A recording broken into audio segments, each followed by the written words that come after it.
This program is designed to provide general information with regards to the subject matters covered. This information is given with the understanding that neither the hosts, guests, sponsors, or station are engaged in rendering any specific and personal, medical, financial, legal, counseling, professional service, or any advice. You should seek the services of competent professionals before applying or trying any suggested ideas. Magazine publisher and entrepreneur Judith Mancini is sharing captivating conversations with experts in their field about the latest trend in our ever-changing world to help you become healthy, wealthy, and wise. Judith Mancini Today will spark your interest and inspire you to lead your best life ever. And now, here's Judith. Judith Mancini Today is sponsored by Basic Brands, Inc., providing the highest quality specialty products in the natural food industry. Visit basicbrandsinc.com and enter JMT15 for your 15% discount on your very first order, including their best-selling product, Vitamin E Ointment, which helps restore moisture and elasticity to your skin. Hey, everybody. Our engineer, Juan, kept us updated on the hurricane hitting Florida. The poor people in Florida have just really gotten hit this year with these very late storms. At least this one was not as bad as the other ones and doesn't seem to have caused too much damage. So we're happy to be here today because we were sort of on standby, wondering if electricity or internet was going to be down. But Juan got us here and kept us updated all the time. So thank you so much, Juan.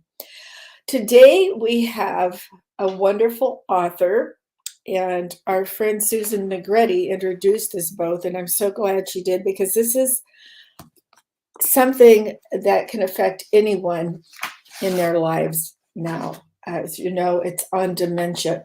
I want to read, come on in, come on into the studio, Kayce. Hi, Kayce. Hi. No, I don't normally do this. I don't normally read the bio that the author has written, but it's better than I could do. And I think it's amusing and it's wonderful and it really gives the essence of you. So I'm going to read your short bio. Kayce Lassiter writes snarky contemporary romance in a country setting, what she calls chick lit in cowgirl boots. And she likes to throw in some magic now and then just for fun. She recently added a nonfiction work to her catalog with her new release, Life with a Demented Drama Queen. Kayce's expectation is that this book will be the first of many nonfiction titles featuring seriously dysfunctional stories, something she knows a heck of a lot about. Kayce is an author, a butterscotch martini girl, which I sure hope I can remember that recipe you wrote, and a consummate smart aleck, which shows in her humorous, heart-tugging stories about everyday people, complete with broken hearts and all the flaws that come with being human. Some of her characters will make you laugh, others will touch your heart, but they will all take you to a world where dreams are possible, hearts can be mended, and people survive through the power of love. I want to read one more statement. You know, we give a disclaimer at the beginning of every show, and I want to make sure that you all know that this is not offering medical advice or anything else, but I do want to read that. She says she gives thanks to God because, as always, he guides the words I put on paper, not always the words that come out of my mouth, and sometimes I even go rogue with the words on paper thing, but he can still beat me into shape when he needs to. God humors me sometimes by letting me color outside the lines and even say or write a bad word occasionally. Forgive the lapses. Those are not God's fault. That's just who I am. Welcome, Kayce. I really enjoyed your book. If you can say you enjoy something that is sad and tragic in one way. But I think you hit it. This is her book, and it has a different kind of title. It says at the very top, Clutching at Sanity While Caring for a Dramatic Deaf Mother with Dementia During a Worldwide Pandemic. Life with a Demented Drama Queen. With all of that said, Kayce, welcome. Thank you. Thank you so much for having me. I'm delighted to be here. Well, I'm delighted to have you, and I'm so happy Susan introduced us. I read the book from cover to cover. I fortunately do not have any dementia in my family, so I'm just a forgetful person sometimes. But, Happening to all of us. yes, right. Particularly as we age. Yes. You can't remember your best friend's name sometimes. Oh, yeah, clutching for words. Yes, yes. Well, let's start at the very beginning of your life and not go into too much detail on it because I want to talk about the book, but I do want them to know the beginning of your life and how you got into writing. Oh gosh. Well, the way I got into, I've always kind of been good at writing. And so one day, actually, a friend of mine started remodeling her house. What she started was to replace a sink in her bathroom. And by the time she replaced the sink, she realized she had a hole in the carpet. And so then she had to do something with the flooring. Well, then the toilet didn't match the sink. So she replaced the toilet. By the time this woman was done, she had remodeled her entire house. I mean, it was like one thing at a time, and it was just hysterical. So I thought, somebody's got to document this for posterity because she is just, it was unbelievable. So I wrote this short story about her remodeling her house one project at a time. And I mean, she put in doors and she pulled out carpet and she put in tile and she was going to add a sunroom, and then she paid the guy the money to do it. And before he did it, so he went on vacation to Mexico. By the time he got back, she'd already done it. So then she had to come up with another project because she'd already paid the guy. I mean, it was crazy. So I wrote this short story and everybody just loved it. And it became a real favorite. And I thought, well, maybe I can write something else, So I wrote another short story. And then, long story short, I developed the interest. Well, then I was sitting in a corporate training class one day. My previous career was as an IT program manager. And I was sitting in this training class and somebody said to me, well, this instructor is a romance writer. And I thought, romance writer? Really? Her? And they're like, yeah. And I said, well, I'm not sure that's flattering. Her?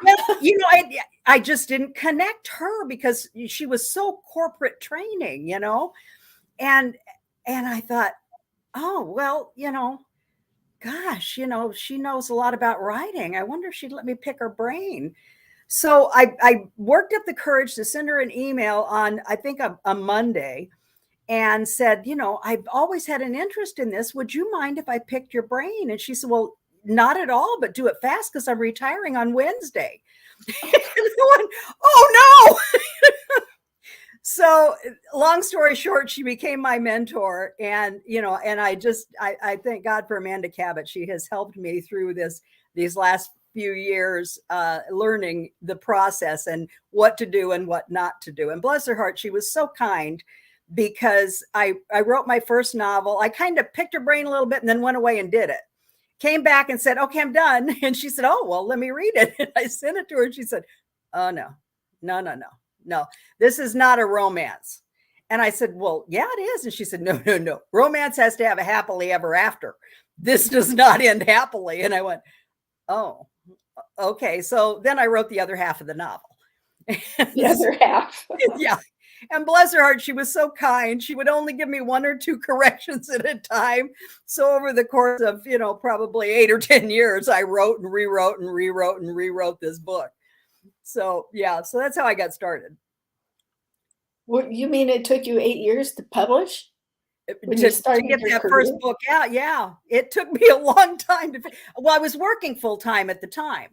And so this was just a weekend gig. I would go up to Starbucks on a Saturday or Sunday and spend 8 or 10 hours writing all day.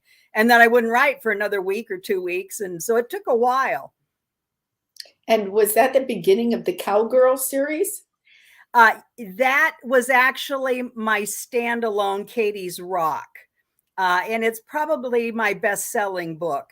The Cowgirl series came next and it was actually, I wrote Loons of a Feather first, which is book number 1. And it just didn't feel right. So then I was going to a writer's conference called the Romantic Times Conference. And for that conference, I got involved in a project where we had to write a modern version of a classic fairy tale. So I wrote a little short story called Midnight on the Double B.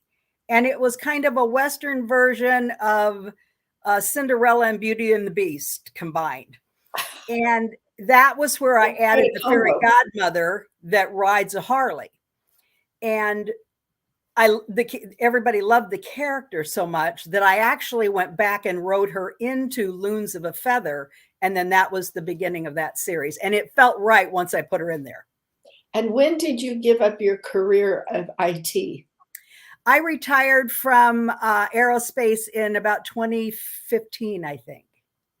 And I have never looked back for a single moment. Well, you must, though, also enjoy having some alone time where you were interacting with other people. Yeah, you know, how was that transition? As a writer, we often tend to be introverts. And I've learned to be extroverted in certain conditions, but I really do like my alone time. Good. Well, now let's talk about the youth you spent with your mother for just a minute, as she is the main person in your book and how you take care of her. But she did have one, I call it a handicap. She was deaf. She was deaf. Yeah. She was deaf. And so at a young age, she was always deaf. She was born deaf, I'm assuming. No, she lost her hearing at about 3 years old to spinal meningitis. Oh, my. So she was deaf my whole life. But, you know, and as far back as she can remember, she was deaf. So she was a sign language user. She went to a boarding school in Tucson, the Arizona School for the Deaf and Blind. And you had to learn sign language at a young age. It was my first language.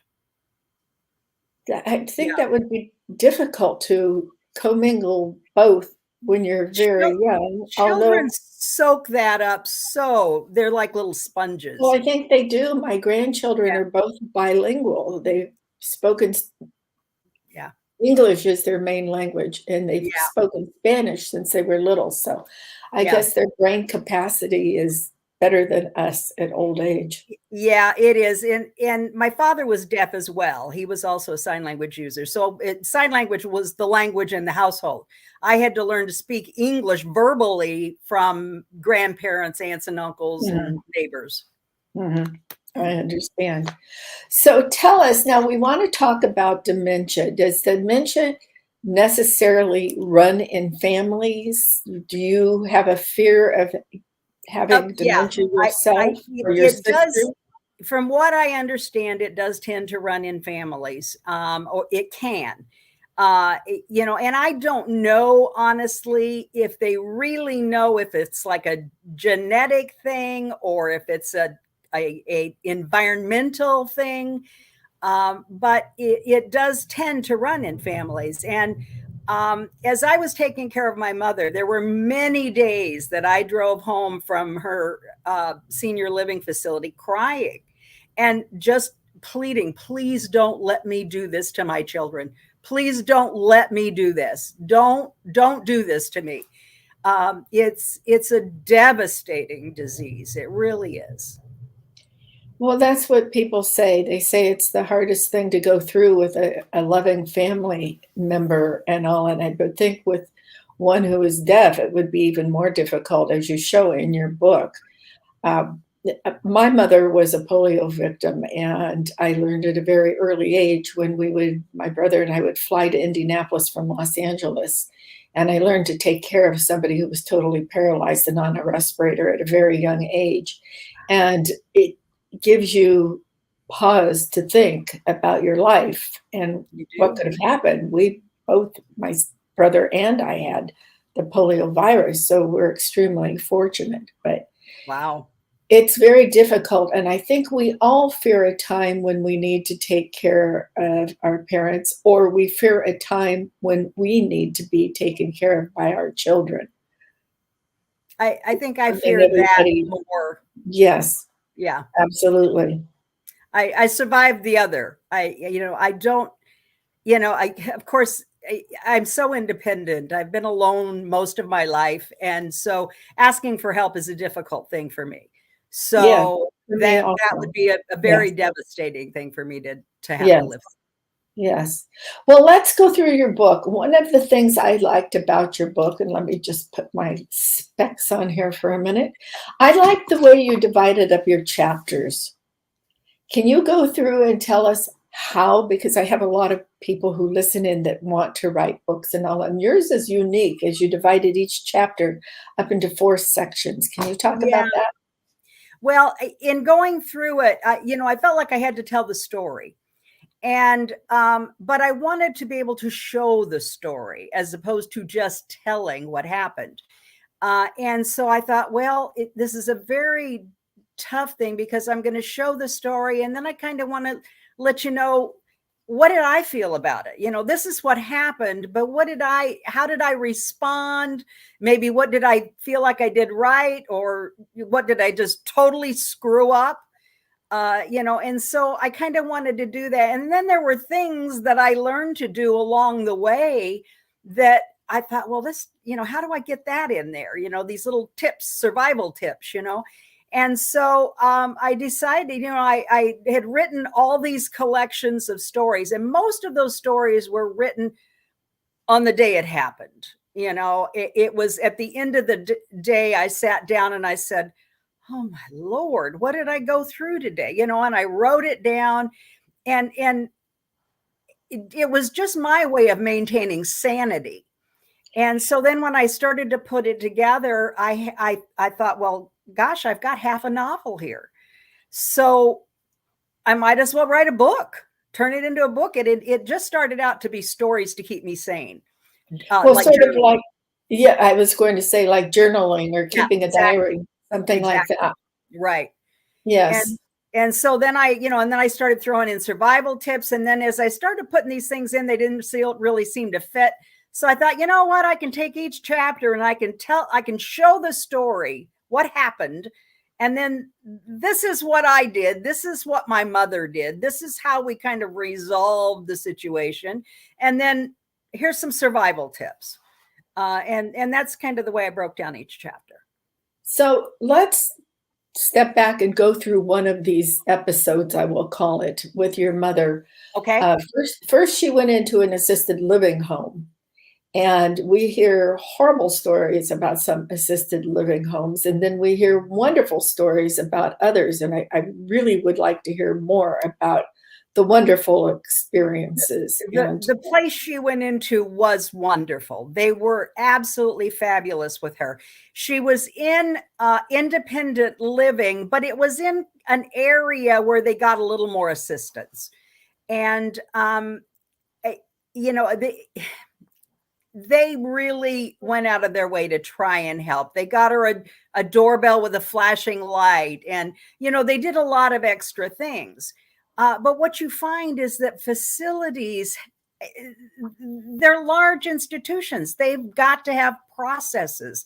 They're dealing with 600-800 people at a time. They've got to have processes, and it has to be a one-size-fits-all kind of thing.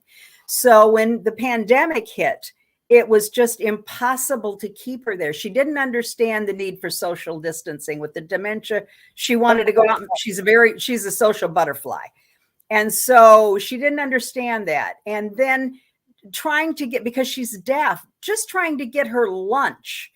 The process was you call in the morning, tell them what you want them to bring you for lunch. Well, she couldn't call them. So then it was like, well, Mom, you call me and I'll call him. Well, then she wouldn't remember to call me. And I would call her and she'd be sleeping. So she didn't see the light on her phone. So they deliver her some lunch that she didn't like. Well, because of COVID, they couldn't go into the apartment. If she fell asleep, she didn't see the light. So she didn't know they were at the door. So they'd hang the lunch on the doorknob, knock, and leave.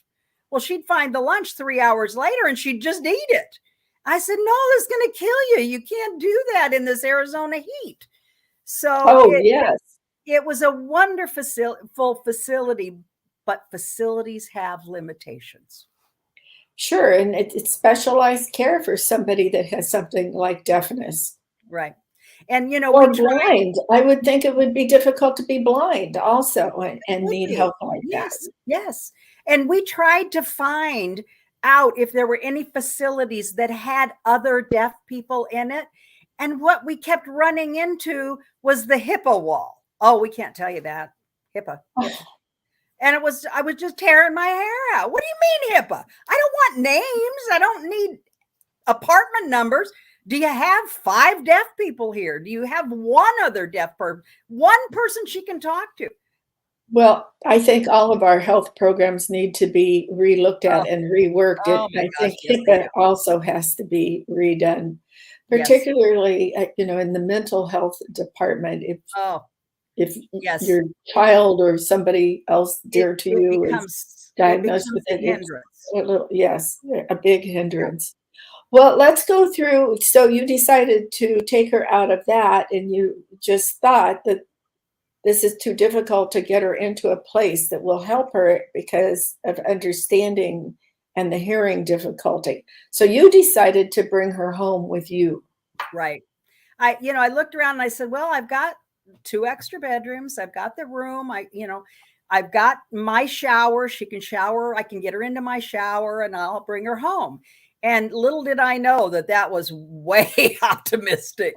As soon as I tried to put her into my shower, she couldn't get her foot up over. It's just a little lip, 4 inches, but she couldn't get her foot up over it. I didn't realize it had gotten that bad. So I'm like, okay. So I got a transfer bench and I'm trying to, slide her in. Well, she's screaming and clutching, and I'm like, Mom, come.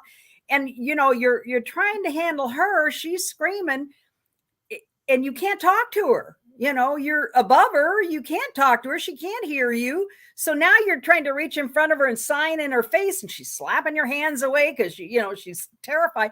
It just was a nightmare. So I put together, and there's a picture of it in the book. I put together the redneck shower. Yes. And my friends just thought that was hysterical. But it was also brilliant. Well, it worked. I was like, well, okay, I'm going to shower her on the patio. So I pulled all the blinds down on the patio and I got a 10-foot hose for the shower handheld in the main bathroom. And I ran the handheld out the window with this 10-foot hose. And I made sure I had a little button on the outside on the handle so I could turn it off and on. I mounted a kid's wading pool on top of a furniture dolly. And I set her on that transfer bench. And all she had to do was lift her feet and hold on. And I would slide that pool underneath her, shower her off, slide the pool out, and we're good to go. Well, that didn't work because she freaked out when I tried to slide that pool under her. She thought she was moving. I said, you're not moving. You're fine. Just sit. No, I'm going to fall. So that didn't work. Sort of like a bad case of vertigo. Oh, yeah, exactly. And with the dementia, she just didn't have the capacity to understand you are not moving. Well, let me ask you this question, if I may. Sure. Did her immobility decline because of the dementia or because she was immobile most of the time? Sitting in bed or sitting I actually think it was the dementia. And well, she had a number of health issues. As well, and the diabetes and other health issues. So, but I think it was the dementia primarily that caused some of these other things to go wrong. And so I would blame the dementia.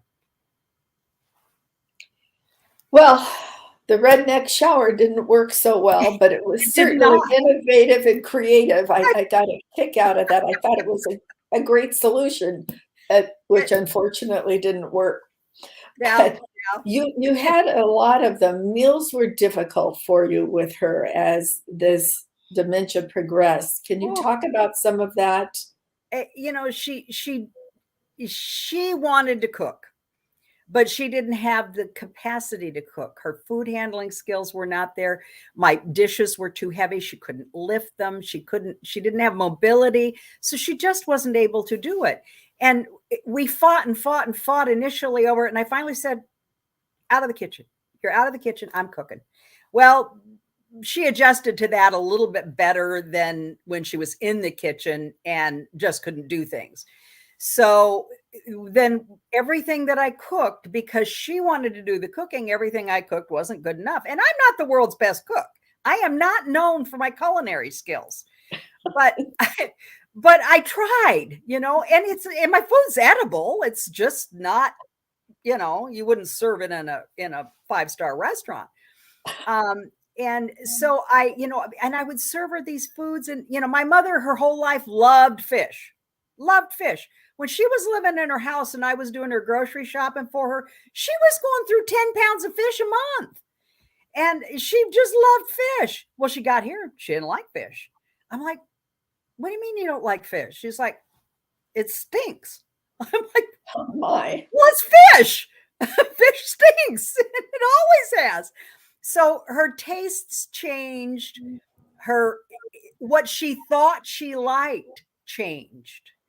And so it was such a challenge. Things that she had fed us our entire lives, she wouldn't eat, Well, did it go back to her childhood? Did she start thinking about things she liked more when she was a child, not as an adult? Was that part of it? No.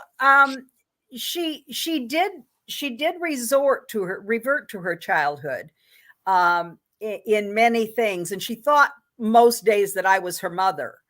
But with the food, it was just her tastes changed. What she thought she liked changed. And she would demand something and I would give it to her and she'd say, it doesn't taste good. Yeah, it's not, you didn't fix it right. I was like, oh, okay. And, the fish thing was just constant. I kept trying because I couldn't get that. She's always loved fish. I don't understand this. Maybe I'm just got the wrong cut of fish, Well, she wanted cod. Okay, well, I got cod. Well, she didn't like that. It stunk. I'm like, well, it's fish. And so finally I got fed up and I served her. I was like fish sticks or something like that. And she went, oh, this is good. And I went, it's fish sticks. It's frozen fish sticks, but that, so I finally figured out it was about the breading, not about the fish. Oh. So, but she couldn't tell me that, she wasn't aware of what the issue was. Sure. Yeah. Sure. Well, I know that she had a problem giving up a lot of her own possessions. And how did you deal with that? Because I think when you reach a certain age, you start doing this. My husband and I have downsized several times and we still have too much. And some of them have such memories that you hate to give them up. But with her, it happened all at once. And you were kind enough to do the storage locker and all. Yeah. Well, I tried getting her to turn loose of stuff. And I mean, it was, I thought I'm not going to get this out of her hands until they're cold. She's just not going to turn loose of this stuff. So I finally said, you know what? You can keep anything you want. If it fits in that storage unit, we'll get you a storage unit. If it fits in there, you can keep it. Well, but I need it in my room. No, you don't need it in your room, but you don't have to get rid of it. So I said, we'll delay the fight a little bit. It's like dealing with a teenager. Sometimes you just got to kick the can down the road and deal with it another day. Yes. And that's basically what I did with her. I let her put her stuff in the storage. And in fact, she already had a storage unit with stuff. When we moved her out of her house, we put all of her furniture in a storage unit. And my sister managed that. Well, then when I moved her out of the 1-bedroom apartment at the senior living facility, we got another storage unit. So now we got 2 storage units. And I had my room full of boxes. I had boxes here at the house and stuff that she demanded to have. And so finally I said, I got to get rid of this storage unit. It's costing $1,200 a year for a stupid storage unit, stuff in there that isn't worth $1,200 a year. So I started bringing her 1 box at a time and said, here's a box, Mom. If it fits in your room, you can keep it. If it doesn't fit and you want it, something else has got to go, because you can only keep what fits in your room. Oh, she tried so hard to put things in the front bedroom, the guest room, and to put things in my room, and to, well, you need to get rid of this cabinet in the living room so I can have this. I'm like, no, if it fits in your room, you can have it. Constant battles. And because of that, I said, you know what? I don't want to do this to my kid. So I made a goal for myself that I would take one box a week to Goodwill. It didn't matter if the box was this big or it was this big.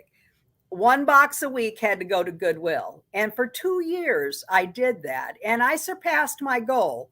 And I cleared just volumes of stuff out of my house, and it doesn't look like I've made a dent. Well, but there's some things you don't want to give up. My books are I'm very fond of reading. I'm very fond of books, and I have a lot of antique books, old books, and I don't want to get rid of those. My husband doesn't share the same experiences I've had with my books. So, of course, he says, why don't you get rid of some of these? But I just can't give up the Don Quixote that I found in Spain. Oh, so, no kidding. Yeah. That's a fine. Well, there's some things you don't want to get rid of. Yeah. And I'm not ready to get rid of artwork and things like that yet. But I finally gave up my VHS tapes. I did that a long time ago. I in the last 2 years, I gave up. I gave up Copper and what do they call him, the Invisible Man or whatever he was. I remember. And I don't think my grandkids would have appreciated watching them anyway if I could find a VHS machine or whatever they called them. Yeah, I finally looked around and said, you got all these tapes, but you got no player. What's the matter with you? Well, I have a stack of CDs in the corner of our living room next to this little tiny CD player, and I can't bring myself to get rid of them. A whole collection of Frank Sinatra that was in a special album with the CDs. I'm crazy like that too. So I think we all go through that. And I don't think it has anything to do with dementia. Baby steps. I'm not ready to get rid of the CDs yet. Yeah. So, that kind of thing is always interesting to go through those things.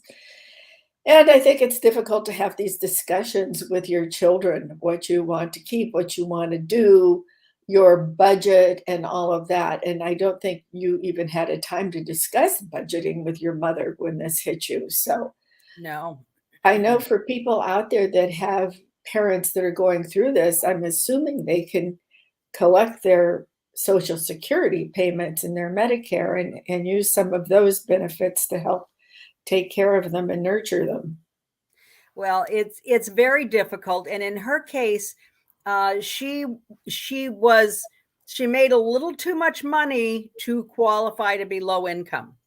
But she couldn't afford to pay for these services that she needed. So I did find an instrument called a Miller's Trust that is a wonderful instrument. And it's a legal document that you put into place and you set up a trust. And this Miller's Trust, basically all of her income goes in, and then the trust pays her the amount that qualifies her for low income. The rest of it stays into that Miller's Trust, and it goes back to the government when all this is done. And then Medicare steps in and picks up what she can't.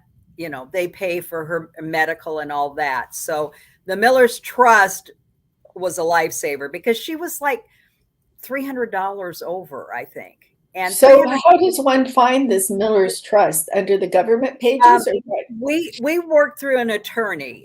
It was actually my sister-in-law is a VP at the facility where my mom was moving into. And she had directed us to an attorney and said, talk to them about a Miller's Trust. And my cousin, Glenna, had mentioned to me too, because she works at the time, she was an admissions coordinator at a senior facility in Arkansas. And she said, Miller's Trust.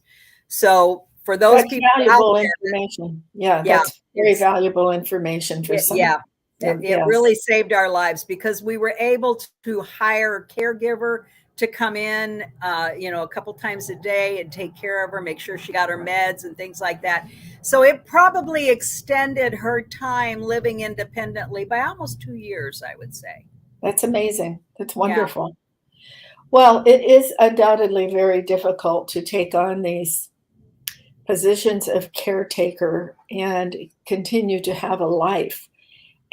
But you were able to keep writing, and you also made a pact with yourself to have your me time, which I think is so important. And you would go in and lock your bedroom door, and of course you were there for emergencies. But Right. When I would put her to bed, basically, she because she worked nights at the post office most of her life. She was a night person, so she'd get up and prowl at night. But she was good about staying in her room because she was afraid of falling. So she was pretty good about just, putzing around her room at night. And I would come into my room, close the door. Some nights it was 8:00. And, and I'm a night person. I'm usually up late. But I would just close the door, turn the lights out, and I would crawl into bed with an audiobook. And I would listen to my audiobook, play games on my brain games because I don't want to get dementia. So I'd be doing brain games on the phone, listening to my audiobook and just decompressing at the end of the day. And I had to give myself permission to only do what I could. And if I couldn't get it done that day, it had to wait. I was dealing with only the critical items. That was it. The rest had to wait. I just think this is one of the most horrible things that can affect a family, the family members and the patient themselves. Yeah. It's just devastating. What are some of the early signs of dementia that people should watch for if it runs in their family?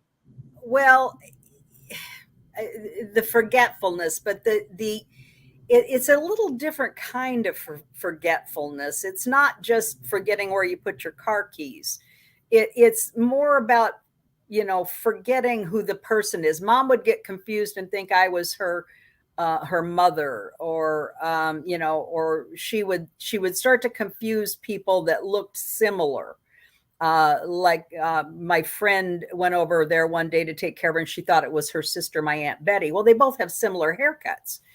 So, it's things like that when they start to kind of forget people or forget their way. I have a friend who is struggling with dementia right now, and one of her early symptoms was she forgot the way to her daughter's house. So things like that. So it's forgetting how to do things, forgetting who people are, or confusing people. It's a kind of a subtle difference. It's a little different than just losing your car keys. Sure. Absolutely.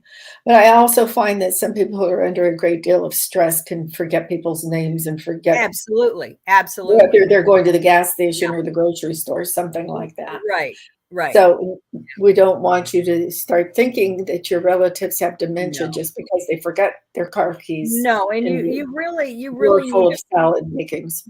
You really need to talk to a professional about it. Yes. Unfortunately, in Mom's case, I wound up being the professional because most doctors are not trained to deal with the deaf.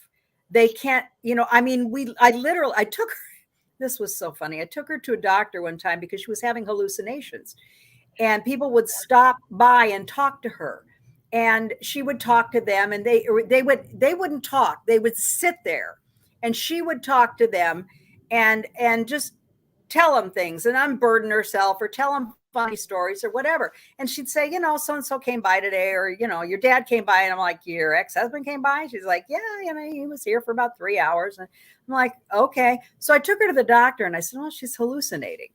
And the doctor said, well, we need to get her to a psychiatrist. And I said to Mom, she wants you to go to a psychiatrist. And Mom said, what for? And I said, well, because of your hallucination. She said, why? And the doctor said, so we can fix them and make them go away. She said, why? And the doctor said, you don't want the hallucinations to go away? And Mom said, no, they're good company. Well, I can see that. Well, the look on the doctor's face was hysterical. I looked at her, she looked at me, and I said, I got nothing. Mom, it was good company. And to me, when I look back on it, I think it was an amazing coping mechanism that the mind was able to do that. They gave her company. Sure. Her husband had died. Her caregiver, her initial live-in caregiver had died. So everybody had left her. She was alone. Yes. And instead of saying hallucinations, maybe we should say that her memories came back in a more real form. Who knows? But, it was a little creepy because a lot of times they were just people who were dead that would come to visit her. And I'm like, do I have spirits showing up or what's going on here? Well, if you're afraid of them, yes. Yeah. And then one day she was mad at me because I'd been there the day before sitting in her closet and I wouldn't say anything. I said, oh, okay. All right. Now that to me is more of a real hallucination because many people think that the dead come and talk to them after they've passed. Yeah. Well, so Mom has never really don't know if it's spirits or what. So you don't know. And I will admit that there were times I was like, and so it took a while for me to say, you know what, let's see if we can treat this. And finally, after talking to her, I thought, yeah. And then I did take her to a psychiatrist, and the guy said to me, he said, well, she's deaf. He said, I can't treat her. I said, what do you mean? He said, well, I can't talk to her. I said, I'm sitting right here. I said, I can interpret for her. He said, well, it's not the same thing. He said, I can't do anything with her.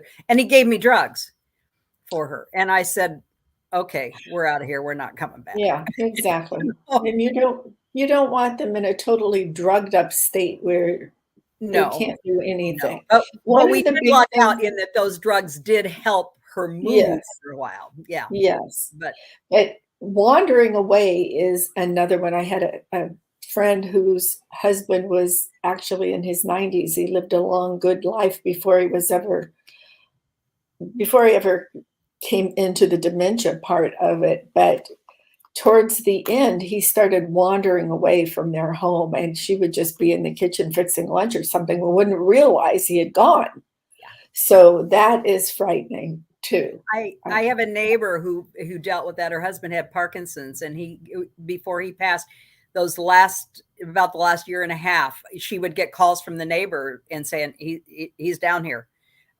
We just found him head first in our bushes out front, and the poor guy, he would just take off around the neighborhood. I did not have that problem with Mom, primarily because she couldn't take that step out the front door. Mm-hmm. She was terrified to do that. But I did find her one night about 11 o'clock standing with the front door open in the dead of winter. I mean, it was cold outside, and she's in her panties, and she's got a sweatshirt tied around her waist, and she was headed next door, going home. I said, Mom, you don't live next door. You live here. She said, she looked around. She said, well, I wondered why they had all the same furniture. Well, interesting. You all have the same taste. And it's all in the same spot. I enjoyed your book, and I found it very informative. And as I said, there were times when it made me giggle. I'm waiting for that butterscotch martini. And there were times when I found myself with tears running down my face. So I would like, if it's all right with you, I'd like to bring Susan back into the show. Juan, can you do that for me? Because Susan is going through some hard times too. And I know Susan recommended the book to me. Susan is a really great friend of mine from high school, if you can believe that, because we both look so young. And I don't know how Kayce and Susan met, but I am eternally grateful that you introduced me to Kayce's book. Would you like to add anything, Susan? Can't hear you. Yeah, we can't. We can't hear you. Susan, can't hear you. How's that? That's Good. good. Okay. So, Kayce, this has been a wonderful interview. I've been sitting taking notes, and I have your book right here because I read it from cover to cover and thought it was great. My mom is 93 and suffering with dementia, and we've recently been re-engaged with her because she was moved to a board and care, and we couldn't find her for the longest time, which was so distressing. And now we've just been advised that she's suffering from leukemia. So we feel like she's probably, this is what's going to take her out. But it's been a difficult time because she, I think, has been isolated for such a long time in a community setting and then into a small board and care where the people don't seem to be very social. She's being very physically well cared for. So that's just been the last 6 or 8 months that we've come to terms with this. And so Well, I'm what sure I love Kayce, about the book is it helps you know how to communicate with people. You know, you listen to them and you respond to them in their moment, which is what feels right for us. And you just have to do the best you can. None of us are perfect. None of us do the right thing. And I think you showed that you need to keep a sense of humor too. Oh my gosh. Ladies, I'm going to have to wrap this up rapidly here. I can't thank you both enough for coming on. Kayce, just mention real fast where your book is available. All the online retailers, Amazon, Kobo, Barnes & Noble, Apple, all the online retailers. Okay, And well, there you're are welcome. versions too.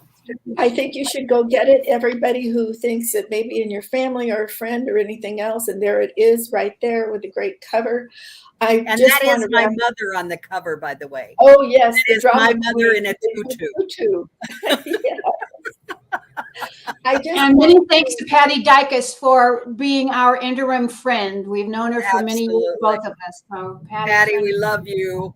Yeah. Thank you, Judith. You're wonderful. Thank you. I just wanted you to, are welcome to sit there while I say goodbye. Next week on the 17th of November is when I lost my son. And I cry every time I talk about it. So I have determined that next week, Juan will be doing a rerun for me. And for all of you in business, it's going to be Julie Krasinski, Julie K, as we call her in eWomen. So it's a fabulous interview and you'll want to listen to that.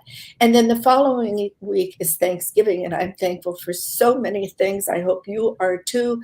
And that will also be a rerun. The station is off the air, not off the air, but having reruns on Thursday and Friday.